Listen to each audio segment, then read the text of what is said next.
Many are confused about the difference between orcs and goblins and whether they exist as distinct species.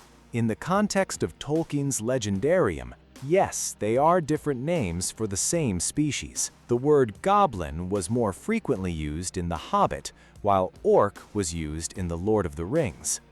The most common type is the ordinary orc, referred to as snaga. They are short in stature and have unnaturally long arms. These orcs make up the bulk of the armies of Mordor and the Misty Mountains. They are physically weaker than men or elves, so they rely on numbers. Snaga endure sunlight very poorly, as it makes them weak. Their discipline is maintained solely through fear of their superior commanders.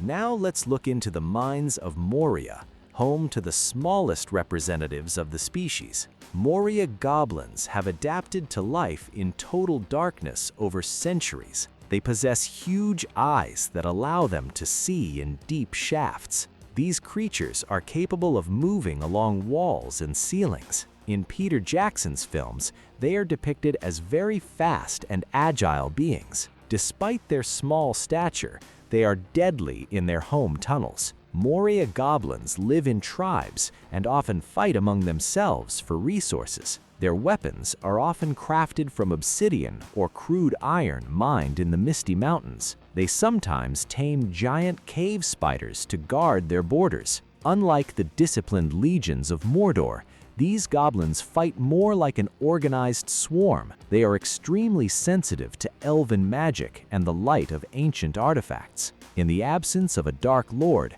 they quickly become feral and return to a tribal system under the rule of chieftains.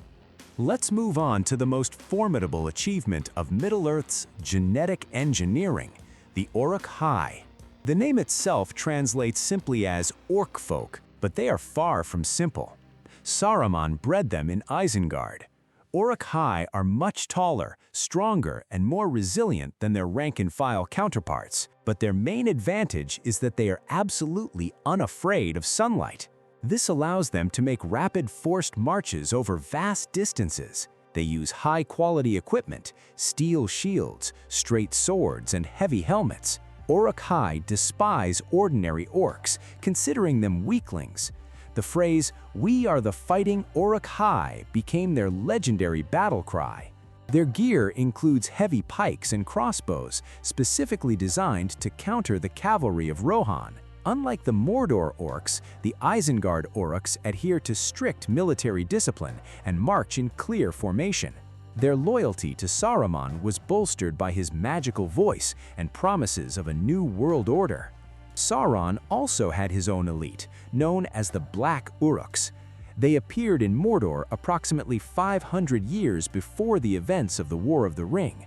These warriors are larger than regular orcs, possessing dark skin and immense strength. It was they who captured Osgiliath and held its strategic positions. Unlike Saruman's warriors, they are loyal exclusively to Sauron. Black Uruks often serve as taskmasters and guards in Cirith Ungol and Barad-dûr.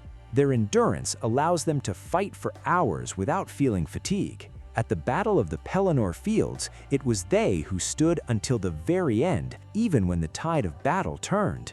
Their armament is significantly superior to the average. They wear heavy plate armor and use massive curved scimitars. The life of any orc is a never-ending struggle for survival under tyranny. In their society, the law of the strong prevails.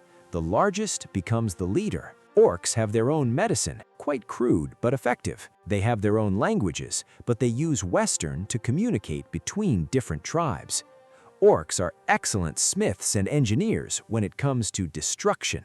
In summary, the world of orcs is much more complex than it appears at first glance. They are not just warriors, but a multifaceted, albeit sinister culture. Which type of orc do you find most dangerous? Write your opinion in the comments.